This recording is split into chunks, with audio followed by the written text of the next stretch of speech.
A Semana Política. Bruno Dias, André Pinotes Batista e Nuno Carvalho debatem os principais temas da semana, na perspectiva da região, às sextas-feiras, a partir das 6 da tarde, com repetição ao sábado, às 2 da tarde. A Semana Política.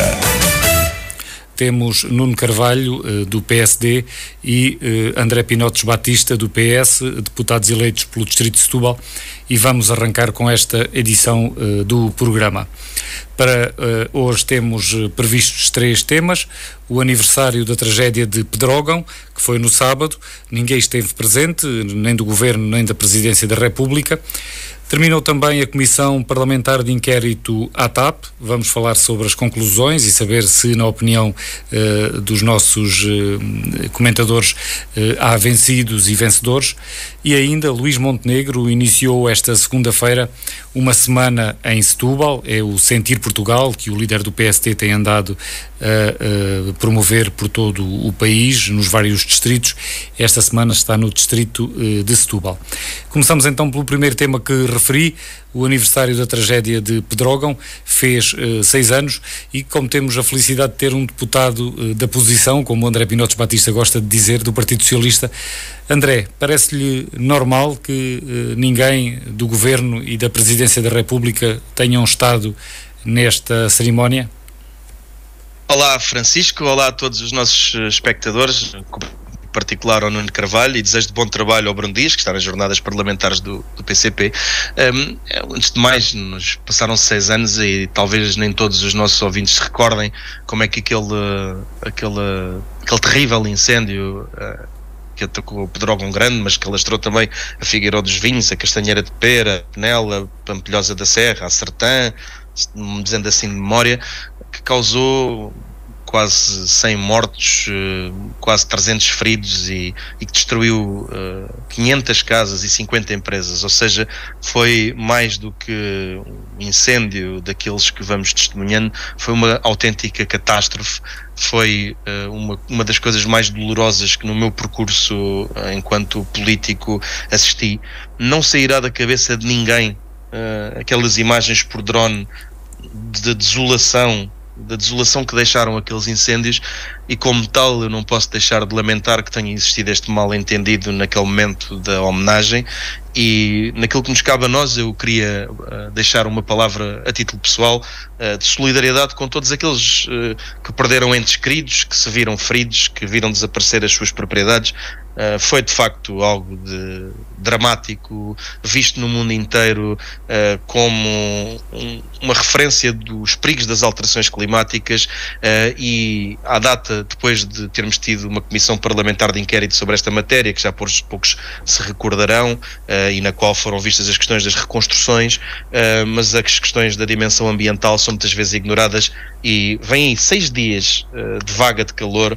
E nós podemos abordar isto do ponto de vista político ou partidário, mas a verdade é que o Sr. Presidente da República utilizou uma formulação que era: isto jamais poderá acontecer. Eu desejo ardentemente que jamais aconteça. Sei do muito que foi feito. E atenção, o muito que foi feito não é do Governo, é das autarquias, das corporações de bombeiros, das instituições como o ICNF. Nós estamos mais preparados do que nunca, mas não é líquido que isto nunca mais aconteça. E é por isso que a crise climática é tão importante, e é por isso que nós temos que ter este empenho, porque estes dramas, estas tragédias não são por cor política, são de facto uma decorrência da situação que vivemos. Mas sobre a questão que o Francisco me colocou, é sempre muito delicado quando nós temos que aflorar questões protocolares no meio de uma homenagem sobre um terrível acidente. E eu não quero parecer insensível, nem quero que as minhas palavras sejam para questões protocolares, mas de facto foi pena que não fosse possível a Presidência da República e o Governo estarem presentes, mas também é preciso dizer que não houve nenhum convite formal para que estivessem, e que o Governo está a preparar uma homenagem com as autarquias de várias cores políticas sobre os 6 anos envolvidos deste incêndio. E isso foi assumido pela própria organização. Eu não estou a elencar isto como uma desculpa, mas de facto estranhar que alguém que não é convidado esteja presente é ignorar o seguinte: eu não tenho a certeza se aqueles familiares das vítimas queriam o evento deles transformado num evento mediático. É um evento privado, é um evento de dor, é um evento de memória, E se o convite não foi feito, era um bocadinho delicado que a Presidência da República e o Governo se fizessem representar oficialmente. É que os partidos e os eleitos e os familiares podem estar presentes nestas coisas, mas quando se fala de representações oficiais sem convite é muito delicado porque eu não tenho por mim que seja linear que as pessoas que ali estavam em cerimónias religiosas a recordar os seus entes queridos que partiram quisessem ter televisões, rádios, políticos, primeiros-ministros, presidentes da República, porque se o quisessem teriam enviado o convite. Agora, de facto, a Ministra da Coesão, Ana Abrunhosa, teve palavras muito sensatas, já ontem elogiadas por Luís Marques Mendes, no sentido de explicar que ninguém se esqueceu, nós não nos esquecemos, é impossível esquecer, sejam os governos, as oposições ou o mero ouvinte, daquela destruição que ali se teve. E aquilo que se pode dizer é que evoluímos muito em termos de dispositivo de proteção civil, temos um alinhamento jurídico novo. Eu, ao contrário do que já ouvi dizer altas figuras do Estado, não tenho a certeza que aquilo não possa acontecer. Tenho a certeza que estamos muito melhor preparados, mas as catástrofes naturais são isso mesmo e, portanto, acho que ainda há um caminho a fazer, porque infelizmente nunca estaremos a salvo que um drama destes possa repetir-se.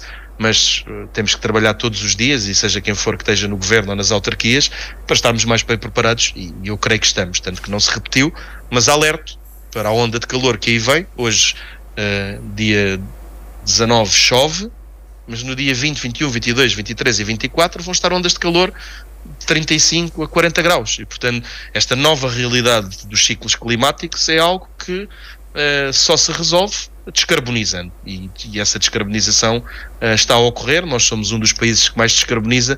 Estou convencido, e finalizo com esta ideia, que é um caminho que não vai voltar para trás, é uma política que será transversal a todos quantos assumam a cadeira do poder, porque é um desígnio de sobrevivência da espécie, e nós não podemos estar a desenvolver inteligências artificiais para nos elevarem a novos patamares de desenvolvimento e não cuidarmos do nosso próprio habitat, o planeta Terra, Gaia, como lhe quiserem chamar, e portanto acho mesmo determinante que continuemos neste caminho.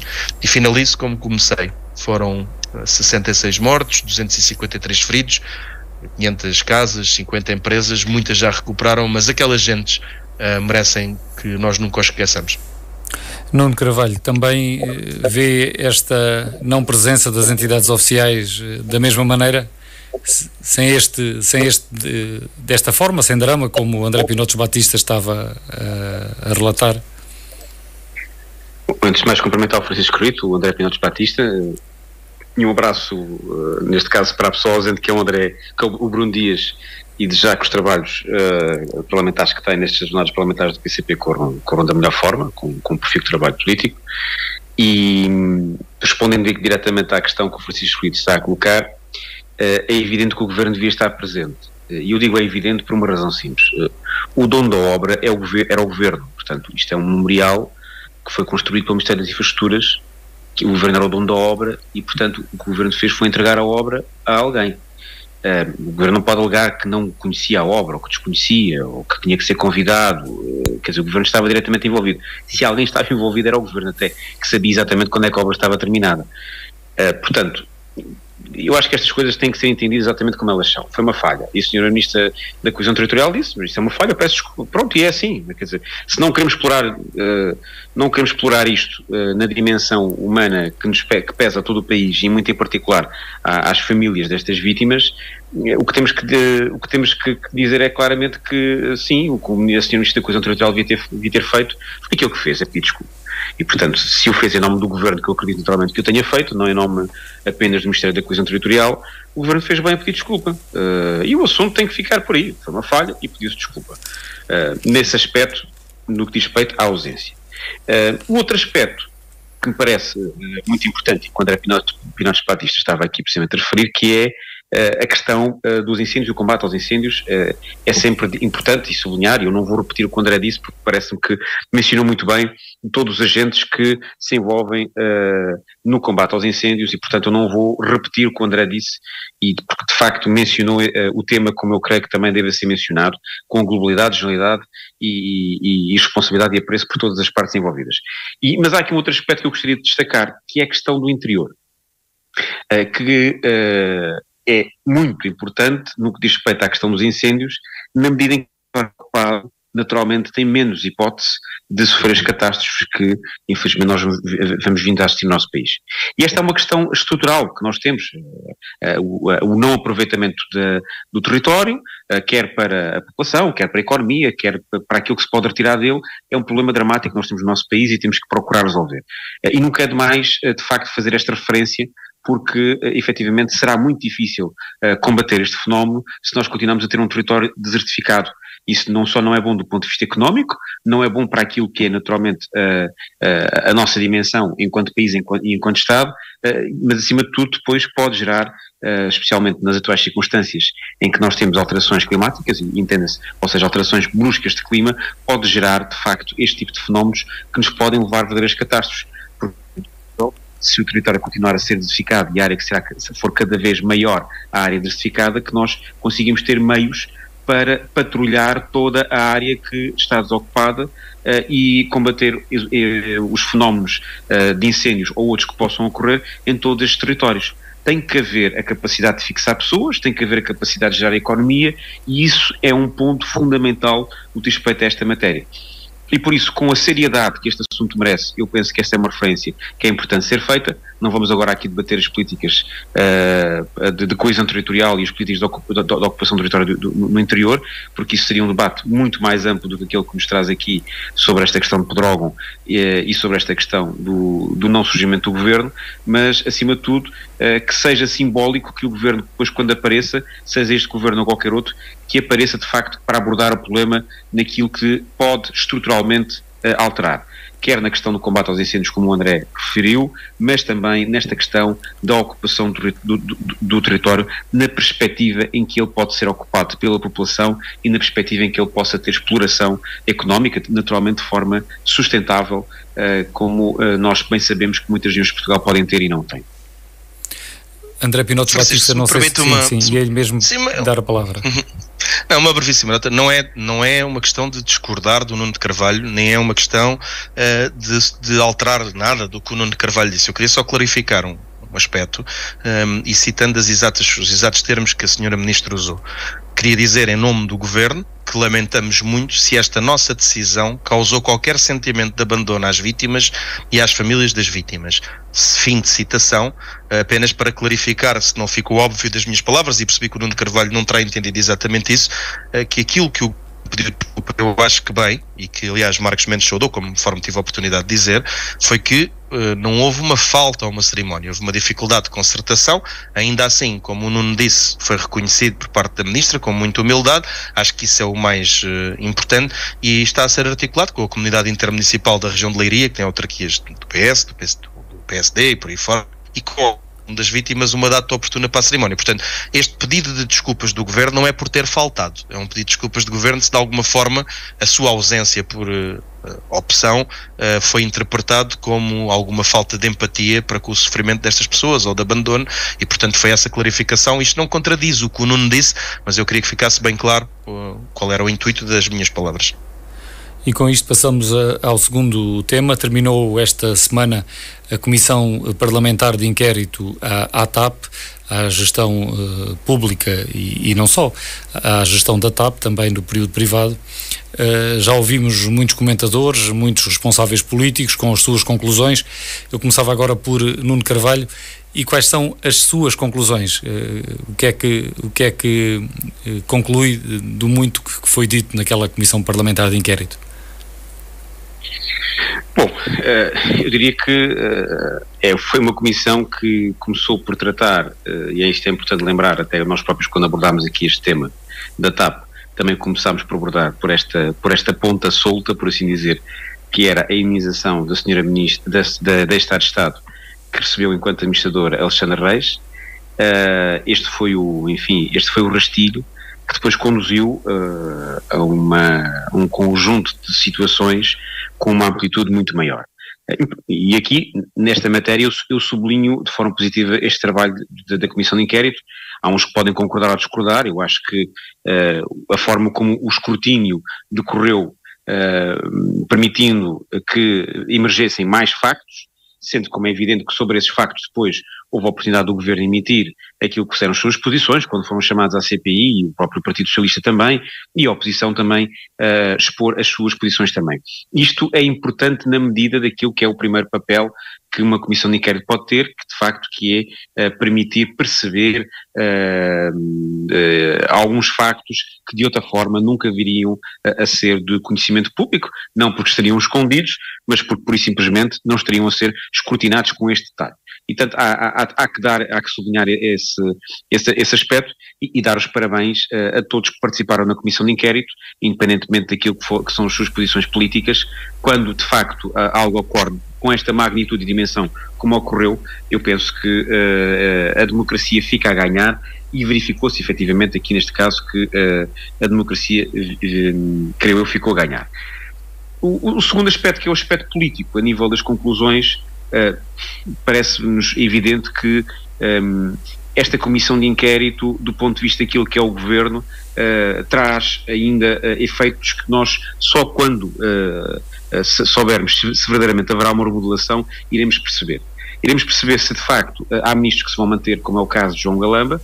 Iremos perceber também se efetivamente Fernando Medina não poderá vir a ser o novo para-raios do Governo, ou seja, tal como já foi em tempos de Eduardo Cabrita e tal como já foram em tempos outros ministros, em que tudo o que era mau acabaria quase que por bater num único ministro, e todos os problemas pareciam andar à volta dele. Isso aconteceu com Eduardo Cabrita durante muito tempo, e enfim, eu digo isto não por desrespeito minimamente àquilo que é a pessoa Eduardo Cabrita, mas porque simplesmente esteve envolvido num conjunto de casos sucessivos a nível da comunicação social, que de facto tornava-se o para-raios do Governo. A mesma coisa aconteceu com Pedro Nuno Santos, agora com João Galamba. Parece-me evidente que com esta comissão de inquérito, pelas diferentes situações que ocorreram, João Galamba claramente está a prazo, não por aquilo que Marcelo Rebelo de Sousa disse, quando disse e da forma como disse, não pela resposta que António Costa deu a Marcelo Rebelo de Sousa quando a deu e da forma como o deu, mas sim depois da declaração do Sr. Presidente da República e depois da resposta do Sr. Primeiro-Ministro sobre aquilo que era as posições divergentes no que diz respeito ao Sr. Ministro João Galamba, ficar ou não ficar no Governo.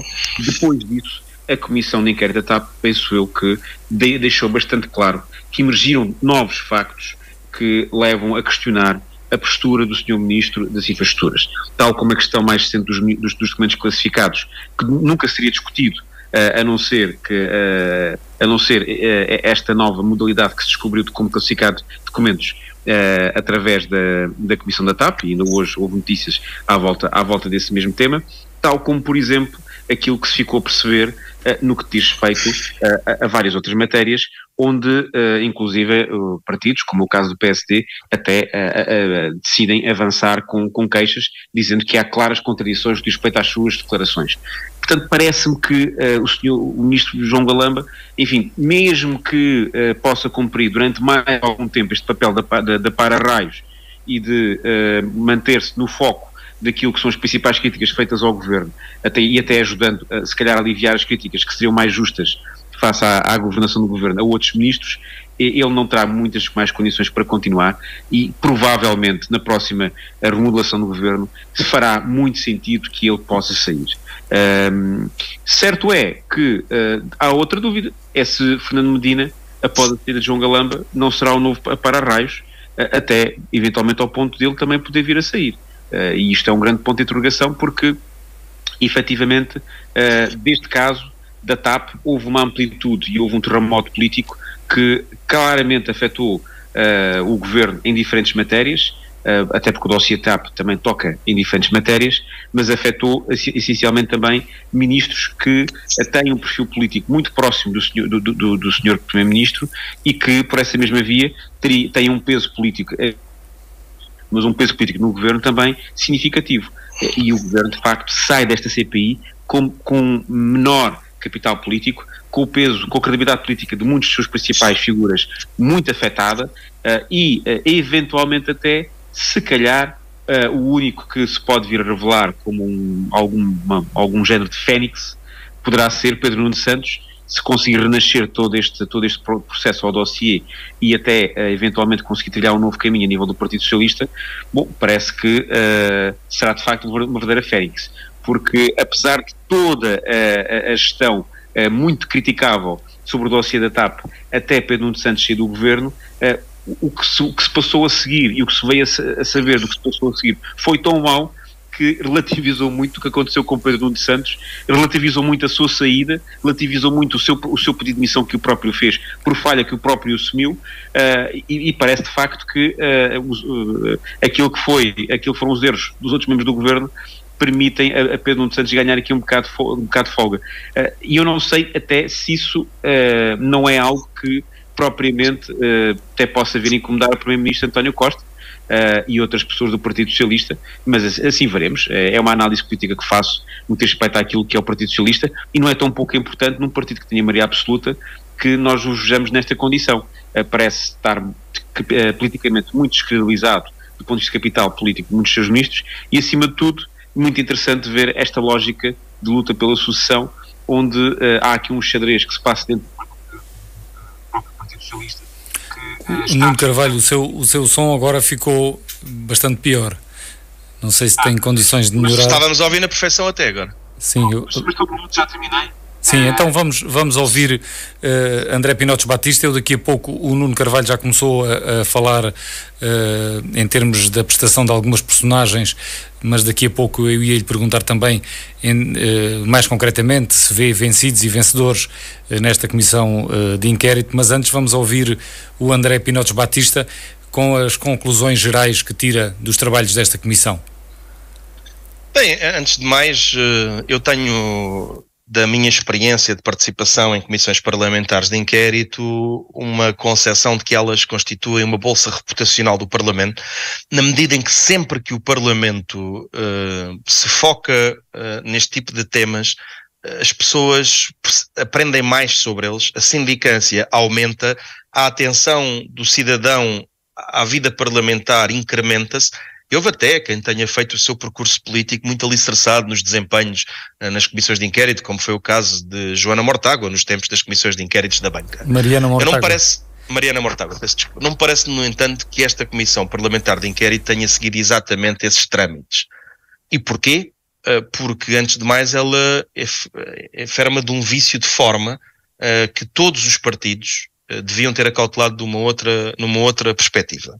Eu entendo que as comissões parlamentares de inquérito devem ocorrer sobre temas que, de alguma forma, já tenham findado. Isto é, nós, quando aprovámos a Comissão Parlamentar de Inquérito à tutela política da gestão da TAP, ela estava definida num determinado tempo. E isso queria dizer que as discussões iam ser sobre factos que já tinham ocorrido. E o que acabou por acontecer, por força da vontade de todos os partidos e dos eventos que fomos tendo, foi uma comissão de inquérito em tempo real. Uma espécie de autópsia a um caso, nas suas múltiplas dimensões, de uma empresa que se encontra num difícil processo de recuperação. E eu não faço uma avaliação positiva nesta dimensão daquela que foi uma comissão de inquérito que esteve a apreciar aquilo para o qual foi eleito, mas que extravasou o seu objeto. De todo o modo, o risco que corríamos ao não permitir esta discussão era muito grande para a nossa democracia.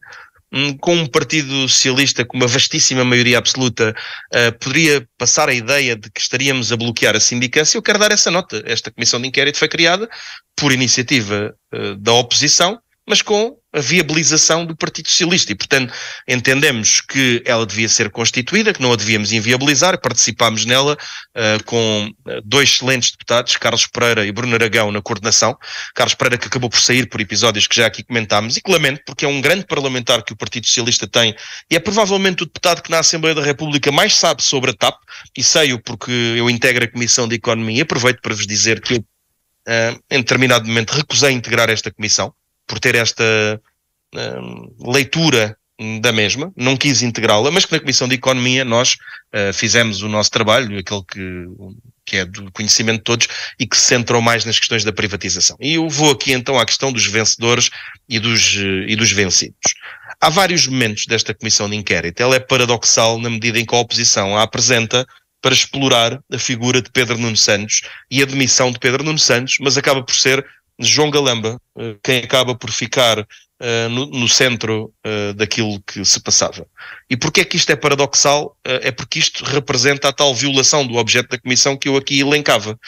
A verdade é que a Comissão, subitamente, com os episódios do Ministério das Infraestruturas, ganhou uma enorme centralidade na vida política portuguesa. Eu e o Bruno Dias várias vezes o dissemos aqui, e há uma reunião que é muito interessante, por acaso recordo-me de ser apenas o PS e o PCP, no caso foi mesmo o Bruno Dias, a colocar questões sobre a TAP. E toda a reunião se passa em torno de episódios entre seres humanos, ajustes de contas, questões de egos, e só o PCP e o PS é que tiveram a colocar questões sobre a TAP. À data, era legítimo que assim fosse, porque era para aí que estava virado o foco mediático, mas isto retirou muito daquilo que podia ter sido o trabalho profícuo da Comissão. Nós temos agora um mês para que seja constituído o relatório final. Eu não tenho equívocos que o relatório final vai ser outro momento de tensão política ou partidária, porque todos quererão fazer a sua visão, não sobre a tutela política da TAP, mas sobre aqueles episódios que elenquei. Mas acima de tudo eu penso que a grande vitória, a grande vitoriosa de tudo isto é a TAP no momento em que chegamos ao fim, porque foi mesmo a TAP que, no meu entendimento, mais foi lesada com esta comissão de inquérito, que expôs o que tinha que expor e o que não tinha que expor, que explorou o que tinha que explorar e o que não tinha que explorar, e aquilo que eu desejo é que tínhamos uma TAP forte, tínhamos um hub em Portugal que rivalize com os seus concorrentes ibéricos, que seja uma referência, e sinceramente, não são episódios entre assessores, não são tecnicalidades. Eu chamo a atenção desta, para ilustrar. Há um momento em que as pessoas se convenceram que em Portugal se governava pelo WhatsApp. Isto é falso. É falso. Que os membros do governo, como os membros deste painel, como os jornalistas, comuniquem por WhatsApp, telefone, Instagram, pelo que quiserem, é normal. Mas todas as decisões do Estado são formais. Não houve decisões tomadas por WhatsApp, isso não existiu. Mas instalaram-se. Há uma grande diferença entre a percepção e a realidade. E quando as pessoas são bombardeadas, muitas vezes, com uma determinada informação, acabam por ir para aí. Vou agora a um ponto polémico. Um ponto mais polémico sobre a conduta da nossa oposição no seu todo. Quando nós temos vários partidos, e eu aqui chamo a atenção muito em particular, porque a Iniciativa Liberal e o Chega não me surpreenderam, mas o PSD surpreendeu-me, e sobretudo o Bloco de Esquerda surpreendeu muitíssimo, que gritavam, vem aí o papão, vem aí o papão, vem aí o papão, e quando nós gritamos todos num certo sentido a dizer que vem aí um papão, as pessoas convencem-se realmente que existe. Ou seja, havia uma grande verdade para descobrir, havia um grande aspecto que esta comissão ia revelar, e aquilo que se chegou à conclusão foi aquilo que já se sabia antes dela finalizar os seus trabalhos. Houve uma indenização que foi mal atribuída, isso levou à admissão de 2 membros do governo, 3, mas 2 diretamente por esta decisão. Houve uma verba que foi devolvida, e há um momento em que, quando Pedro Nuno e Hugo Mendes vão ao Parlamento, os próprios acabam por responder aos senhores deputados, mas o que é que desejam? Que nós nos demitamos 2 vezes? E isto é bem ilustrativo do que eu estou a dizer. Portanto, eu que sou um grande defensor das comissões de inquérito, faço uma avaliação muito medíocre desta comissão de inquérito. Ela não foi negativa, mas também não penso que tenha contribuído para proteger a nossa democracia, na medida em que aquilo que nós soubemos, e o arrastar já a final desta comissão já foi penoso, porque as perguntas eram sempre as mesmas, as respostas eram sempre as mesmas. Eu comecei a ouvir os comentadores que anteriormente atacavam o governo a atacar os deputados, a dizer que os deputados não eram hábeis o suficiente, os da oposição, a criticarem a oposição. Eu vi vários comentadores a dizerem nas televisões que o PSD não estava preparado, que a Iniciativa Liberal não estava preparada. Não é verdade. Acontece é que o objeto que tinha para ser discutido já estava amplamente discutido. Eu não confundo o dossiê TAP e a densidade que ele teve e os erros que foram cometidos com aquilo que foi a comissão de inquérito. Só acabo por reputar positivo que ela se tenha constituído, porque o seu chumbo per si teria sido muito mau para a nossa democracia. Eu saúdo os deputados que estiveram nesta comissão de inquérito. As comissões de inquérito são muitíssimo exigentes do ponto de vista pessoal. As pessoas não têm a exata noção. Eu participei numa comissão de inquérito das rendas excessivas da EDP e fui coordenador de uma comissão de acompanhamento da pandemia Covid-19 na sua dimensão económica, social e de fundos. As pessoas não têm noção, são milhares e milhares de páginas, são documentos classificados, são horas e horas de trabalho, e muitas vezes diz que os parlamentares trabalham um pouco, é uma coisa que é repetida ad náusea, e eu que não tive neste trabalho sinto-me particularmente à vontade de elogiar todos os deputados de todos os partidos, que independentemente das divergências jornalistas que eu tenho dedicaram muitíssimo do seu tempo e da sua atuação a esta comissão. Não, acho que o único vencedor desta comissão é a TAP no momento em que as coisas agora terminam, para poder voltar a ter paz, uma vez que é uma empresa que teve resultados positivos antes do tempo previsto, há ordenados e condições para recuperar para os seus trabalhadores, a TAP está pujante, tem que se resolver o seu futuro, e acho que agora é tempo de virar a página e dar sossego à nova gestão que vai entrar. E uma coisa que se percebe é que o essencial nunca se pode sobrepor ao acessório, e portanto estes episódios, estes casos e casinhos desgastaram o governo, mas não trouxeram nenhuma vantagem à oposição.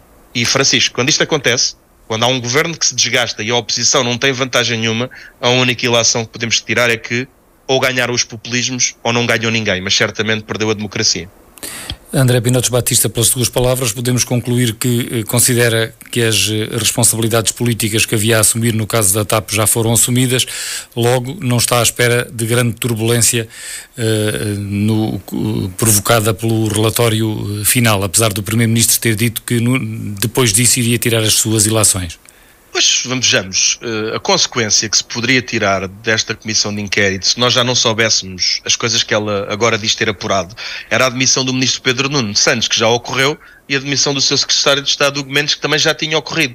E, portanto, eu penso que, na minha modesta opinião, quer dizer, não me cabe a mim, se caberá ao Primeiro-Ministro e caberá ao Presidente da República, dentro das suas esferas constitucionais, mas, na minha opinião, aquilo que havia a tirar de ilações foi tirado antes da própria comissão entrar em funcionamento. Basta percebermos que esta comissão entra em atividade a 22 de fevereiro e as demissões são no final e início do ano. Portanto, estavam tiradas as ilações, na minha opinião, antes da comissão de inquérito se finalizar. Agora, eu não sou vidente, nem o Nuno de Carvalho, nem nenhum dos nossos ouvintes, nós não sabíamos o que é que ali podia ser apurado. Agora, daquilo que foi apurado ali, as ilações que havia a tirar foram tiradas.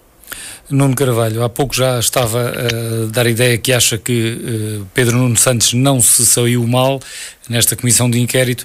É capaz então de apontar vencedores e vencidos no final destes trabalhos? O seu som continua muito mal, Nuno Carvalho. Talvez seja melhor... Já me ouvimos? Não, continuamos a ouvi-lo muito mal. Só um bocadinho então. Enquanto isso, eu vou fazendo aqui mais uma pergunta a André. Okay. Sim, Nuno Carvalho? Continua-me a ouvir mal? Sim, é com eco. Parece que os fones perderam as pilhas. Nuno. Estamos a ouvi-lo mal, sim. O Nuno nunca perde as pilhas, eu sei, testemunho isso, do confronto político que temos, mas os fones aparentemente perderam as pilhas. Eu vou tentar mudar de aparelho. Se entretanto depois puderem avançar, vou tentar passar. Vamos avançando. Ainda sobre a Comissão de Inquérito Parlamentar à TAP, uma das críticas que foi apontada por muita gente era de que esta Comissão acabou por não se dedicar ao que deveria, que era a gestão da TAP. Do seu ponto de vista, apesar disso, sempre ficamos a perceber melhor como funciona a gestão da empresa, ou não teve essa utilidade? Vou tentar olhar para o copo meio cheio. Já fiz a minha análise do copo meio vazio. A parte positiva, nós tivemos na Comissão de Economia, pode ter escapado a algumas pessoas, os jornalistas, quando comentavam na televisão, e os próprios comentadores muitas vezes confundiam a Comissão de Economia, que é uma comissão permanente, com a CPI da TAP. A verdade é que elas são coisas distintas. Eu, por exemplo, tive a oportunidade de questionar Diogo Lacerda Machado, Ricardo Mourinho Félix, Pedro Marques, e tiveram outros intervenientes importantes sobre a privatização em 2015, como Miguel Pinto Luz, como Pires de Lima, como Miguel Frasquilho, como Sérgio Monteiro na Comissão de Economia. A verdade é que à chegada do momento que todos achavam que ia ser o ponto alto da Comissão, que era ouvir Pedro Nuno Santos, foi possível também a Comissão de Inquérito pronunciar-se, tal como já tinha acontecido na Comissão de Economia, conforme eu estou a dizer nestas audições que conduzi, ou que colegas meus conduziram, já tinha havido um debate, esse sim muito frutuoso, porque existem uma coisa chamada fundos Airbus. O Ministério Público está a investigar, e não nos cabe a nós substituirmos à Justiça se a TAP foi ou não foi comprada com fundos da própria Airbus, pedindo um desconto numa encomenda que estava feita, e sobre um conjunto de cartas de conforto que existiam, em que o governo em 2015, já depois de saber que não ia ser governo, se responsabilizou por todas as dívidas assumidas, numa carta de conforto enviada a todos os bancos, e pelas dívidas que viessem a ser assumidas, como, Francisco, uma forma muito simples. O governo, quando privatizou, tinha um direito potestativo, ou seja, um direito de, por sua livre e espontânea vontade, readquirir a TAP, mas no momento da sua privatização foram enviadas cartas assinadas por 2 secretários de Estado do governo de Passos Coelho a dizer que acionariam este direito potestativo, transformando-o numa obrigação se em algum momento a TAP entrasse em cumprimento. E este foi um dado muito relevante, e eu não me quero delongar mais sobre esta matéria, porque eu não sou nem procurador, nem juiz, mas acho que a Comissão de Inquérito, para além das dimensões mais de telenovela, que essas a mim, confesso, dizem-me pouco, apesar de perceber, quer dizer, houve aqui momentos em que o Francisco nos colocava questões e parecia que nós não queríamos responder. Não é essa a questão. Obviamente que a sindicância e os jornalistas questionam por aquilo que é relevante em cada momento e que está a preocupar as pessoas.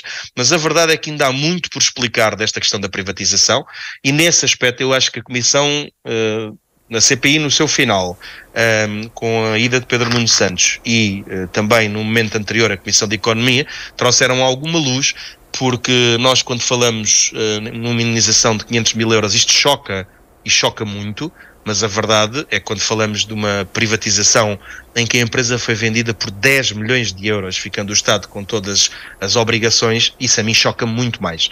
Portanto, acho que nesse aspecto os portugueses tiveram a oportunidade de ficar a conhecer um pouco melhor esta problemática da TAP, com uma vantagem, é que durante muitos anos, eu finalizo com esta ideia, porque penso que o Nuno Carvalho já terá em condições técnicas de poder desenvolver o raciocínio dele, é que durante muitos anos falávamos da TAP às pessoas e o assunto não cativava. E a positividade final que eu tiro disto é que, por maus motivos, mas as pessoas finalmente prestaram realmente atenção à TAP, ao que ela representa para a nossa economia, ao que ela pode representar para o nosso futuro, e neste aspecto todos podemos ter opiniões mais sustentadas. A Iniciativa Liberal dirá e insistirá que a TAP devia ter sido fechada na pandemia e que devíamos ter mandado para casa 10 mil pessoas. O PS continuará a dizer que não, e que ainda bem que se fez a recuperação, e ainda bem que não deixámos falir esta empresa e não mandámos 10 mil pessoas para casa numa altura da pandemia. Quanto ao PSD, ainda fica à espera de perceber a posição que tem sobre a TAP, mas enfim, lá chegará o momento em que nós também saberemos o que é que o maior partido da oposição pensa sobre este dossiê. Para já vamos ver se conseguimos ouvir Nuno Carvalho com a sua opinião sobre quem saiu melhor e pior nesta comissão de inquérito. Nuno Carvalho. Obrigado. Já me ouvem bem? Perfeitamente, o som está ótimo agora. Eu até já estava a ficar aflito, que estava aqui a deixar umas atuardas e depois que o Nuno não pudesse responder. Assim disciplinadamente vou ouvir o contraponto. Bom, muito obrigado aqui por este compasso de espera.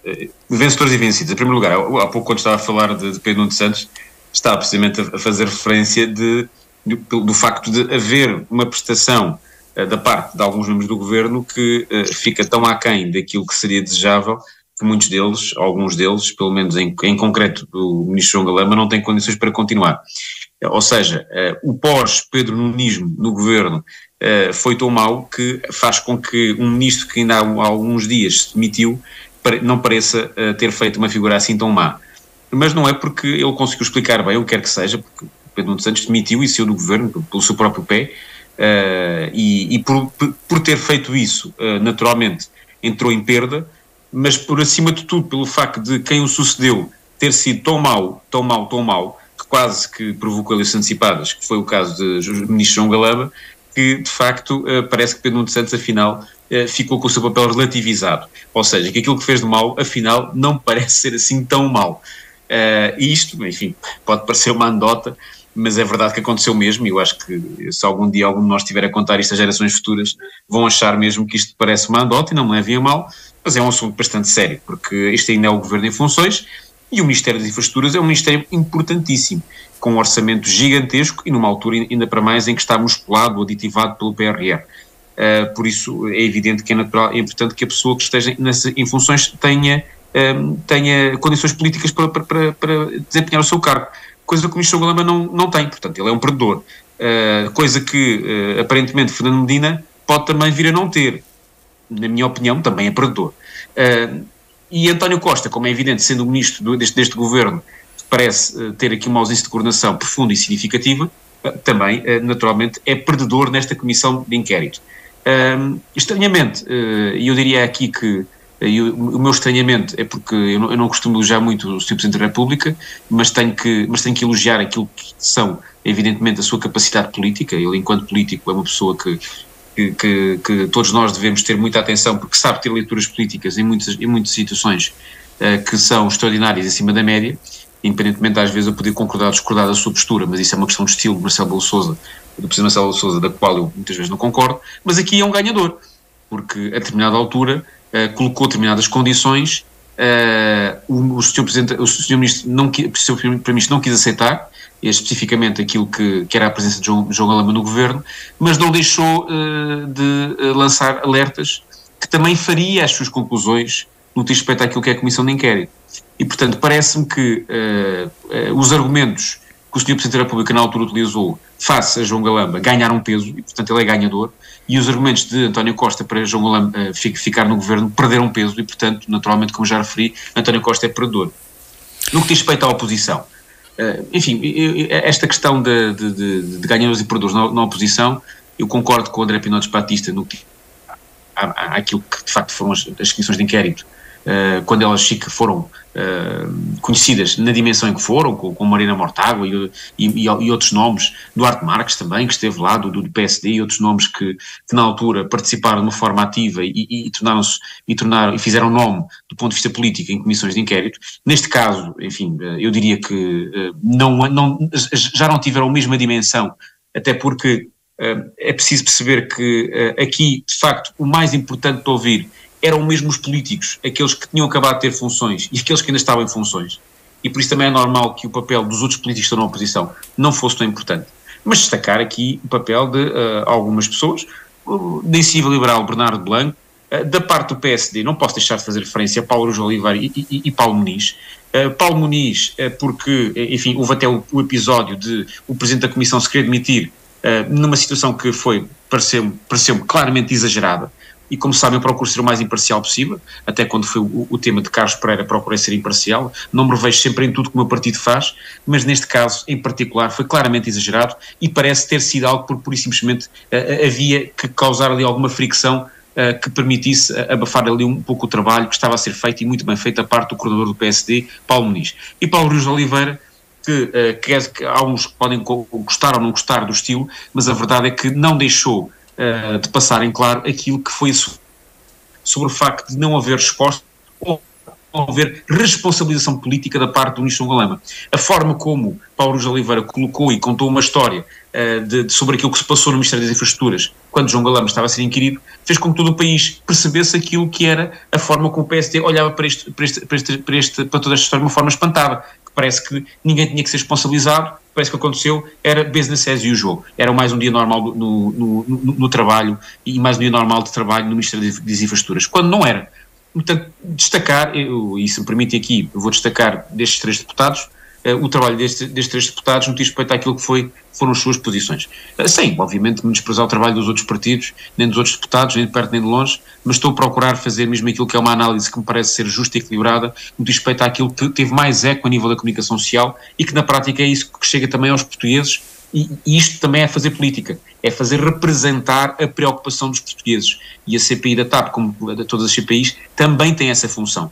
E os deputados que às vezes a cumprem melhor também devem ser elogiados. E claramente havia ali preocupações que foram expressas da parte destes deputados que representava a esmagadora maioria da posição dos portugueses. Só para terminar, se disto significa que a oposição capitalizou ou não, eu confesso uma coisa, eu acho preocupante quando na política nós achamos que só porque alguém faz alguma coisa mal, a oposição tem que capitalizar. Nós estamos numa fase da política em que quando um governo faz uma coisa mal, muitas vezes o que acontece é que a classe política sai descredibilizada. E eu digo que faz uma coisa mal nos moldes em que isto tudo aconteceu. Porque tudo o que aconteceu, todos estes episódios, foram descredibilizadores para a classe política. Não foram só para o Partido Socialista. E a leitura que nós devemos fazer, se é que podemos fazer alguma destas sondagens que saíram, sobre se o PSD capitalizou ou não, a oposição capitalizou ou não, acima de tudo o que nós conseguimos entender é que isto não pode continuar a acontecer. Não tem a ver com quem capitaliza com o mau trabalho dos outros. Tem a ver com o facto de algumas situações, com o nível de gravidade que estas tiveram, não poderem acontecer, em primeiro lugar. E em segundo lugar, a oposição Só para terminar, isto, a oposição sim. deve capitalizar, vou mesmo terminar, a oposição deve capitalizar é com aquilo que propõe de forma positiva e não só com aquilo que os outros fazem de forma negativa. E passamos para o terceiro e último tema da edição de hoje. Luís Montenegro, o líder do PSD, iniciou esta segunda-feira a Semana do Sentir Portugal em Setúbal. André Pinotes Batista, que comentário é que lhe merece esta iniciativa? Eu, antes de passarmos ao terceiro tema, da visita de Luís Montenegro, da Semana de Luís Montenegro no Distrito de Setúbal, queria deixar aqui um sublinhado. Eu percebo que o Nuno Carvalho salienta aqui o papel de Paulo Rios de Oliveira. Aliás, é um deputado do PSD que eu pessoalmente simpatizo, muito combativo, mas que, na minha opinião, Paulo Muniz e Paulo Rios de Oliveira tiveram momentos infelizes, como todos, eu também já os tive. Mas queria fazer aqui um sublinhado que tem a ver com o seguinte. O Nuno Carvalho referiu-se à saída do presidente da Comissão como se fosse uma manobra de diversão. Quero-vos dizer de testemunho pessoal que conheço Jorge Seguro Sanches e António Salles, e dizer-vos que são dois políticos de mão cheia, são dois homens de princípios muito firmados, e Jorge Seguro Sanches, na minha opinião, prestou um papel à democracia, porque ele não emprestou a credibilidade dele, que é imensa e inesgotável e com um legado muito grande de trabalho, à descaracterização do objeto de uma comissão que estava a prestar um mau serviço à nossa democracia. E, portanto, eu queria deixar esta questão frisada para mim, que é essencial. Agora, em determinados momentos, um ortopedista é sempre bem-vindo e, portanto, a entrada de António Lacerda Salles também foi vantajosa, obviamente, não há drama disso, mas queria, da mesma forma que Nuno Carvalho salientou o papel de Paulo Rios de Oliveira e de Paulo Muniz, salientar o papel tremendo que Jorge Seguro Sanches teve na defesa daquilo que foi a Comissão funcionar como devia ter funcionado. André, está aqui, feito sublinhado e agora sublinhado, que é essencial. Já só temos 2 minutos para cada um, por isso mas eu sou muito rápido, para não deixar o Nuno Carvalho sem a oportunidade de frisar uma matéria que é muito importante para o PSD, com certeza. Ontem Marcos Mendes sublinhou que era importante que o PSD se focasse mais numa mensagem para o país e menos numa mensagem partidária. Estas visitas são com certeza meritórias, na medida em que tudo o que seja proximidade é bom, mas eu não vou, antes do tempo, cair no engodo de avaliar a visita de Luís Montenegro. O que eu vou ficar para saber é, no nosso distrito, em matérias que nós tão bem conhecemos, que propostas vai trazer Luís Montenegro. E comprometo-me, não ocupando mais tempo agora e deixando ao Nuno Carvalho esta réplica final e o fecho final, uma coisa que lhe dirá muito a ele, porque é o distrito dele e o partido dele, a depois dissecar as medidas e os problemas que Luís Montenegro cá venha dizer. Porque eu temo que Luís Montenegro se mantenha fiel a si próprio e à sua convicção de que para ser poder não é preciso dizer ao que é que se vem. Eu discordo, mas o Luís Montenegro tem uma semana para me fazer mudar ligeiramente de opinião. Duvido que o faça. André Pinotes Batista guarda-se para a próxima semana. Nuno Carvalho, que méritos é que vê na visita de Luís Montenegro a Setúbal? Bom, é evidente que sentir o pulso da forma como Luís Montenegro tem tentado a fazer pelo país, e aqui neste caso em particular, nesta semana, no distrito de Setúbal, sentir o pulso ao país, eu acho que é algo que é fundamental para o PSD quer assumir, que é o papel de governação. Da mesma forma que também faz a sua ronda pelo país, sente o pulso e toma decisões, o PSD faz a sua ronda pelo país, sente o pulso e assume posições. Não pode tomar posições não sendo governo. E tem feito nos diferentes distritos e nas diferentes passagens que o PSD tem feito pelo país, não tem deixado de fazer e não tem deixado de chegar iniciativas ao Parlamento em função dessas mesmas situações.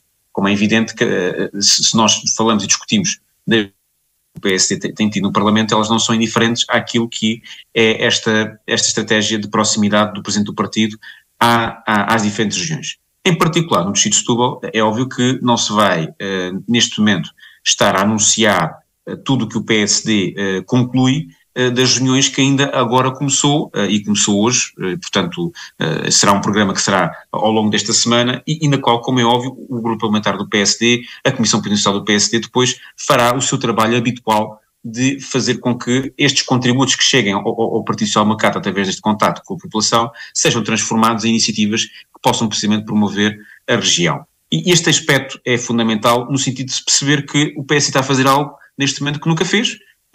Nunca nada foi feito nestes moldes, desta maneira, nem, corrijam-me se eu estou errado, eu creio que algum partido da oposição, quando está na oposição, fez algo desta forma. Não me recordo, sinceramente não me recordo, e portanto eu acho que é algo que é de elogiar e de sublinhar. Não deixar de dizer aqui algo que é importantíssimo, mesmo para terminar. Isto não afeta, como é evidente, aquilo que é o trabalho normal do PSD nos seus órgãos locais, distritais, dos deputados e órgãos eleitos, no sentido de defenderem as suas posições. Ou seja, o presidente do partido não se desloca a um determinado distrito para dizer que concorda com tudo o que aquele distrito defende. Da mesma forma que não está à espera que António Costa, quando se desloca a um determinado distrito, concorda com tudo que os autarcas do Partido Socialista e a Federação Distrital defenda. Isso seria algo que muitas vezes poderia ser antagónico, porque há regiões que, por exemplo, há mais do que uma região em Portugal, ou mais que um distrito em Portugal, que quer o aeroporto. E, portanto, como é óbvio, não se vai concordar com todos. Isso é mais do que evidente. E por isso é importante perceber que o papel que o PSD aqui desempenha é um papel de proximidade, mas que não afeta minimamente aquele papel que os dirigentes locais e distritais têm desempenhado, e naturalmente também os deputados e os outros eleitos autárquicos.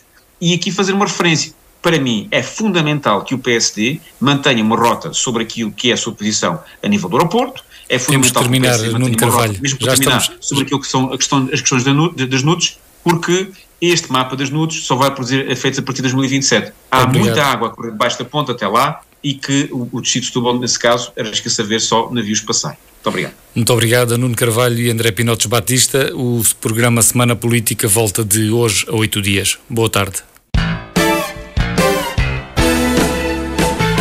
A Semana Política. Bruno Dias, André Pinotes Batista e Nuno Carvalho debatem os principais temas da semana na Perspectiva da Região, às sextas-feiras, a partir das 6 da tarde, com repetição ao sábado, às 2 da tarde. A Semana Política.